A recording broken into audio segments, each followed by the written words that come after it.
Filmitalgud ei ole ühe päeva tegemine. Filmitalgud algavad jaanuarikuust, kirjutame koos lugu, siis valime nende samade osavõtjate, kes juba võivad ka kirjutada, tulevad ja tahavad saada näitlejateks, režissöörideks, operaatoriteks ja kõik muud, kremeerijad ja kokapoisid ka.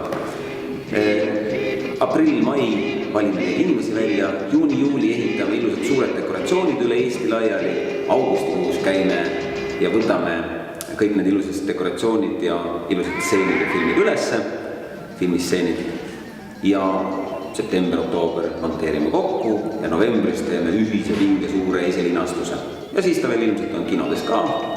Nii et 1. jaanuaril 2012 avab see sama pikk, mõnus, ilmselt üllatuste rohke film ka Eesti filmi 100. juubeliaasta.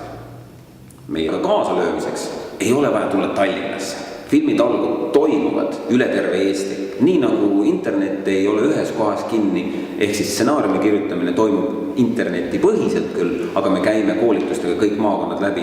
Nii toimub ka kõikide ülejäänud protsessidega. Nii toimub nende näitlejate ja operaatorite ja režissööride valikuga.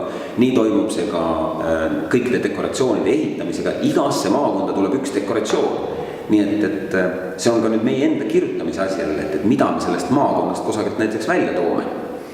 Niisiis, ei ole vanusepiiranguid ja ei ole hetkel meil kohapiiranguid. Kõik see hakkab meie enda ideedest pihta, kuhu me selle loo kirjutame ja mida me seal näidata tahame.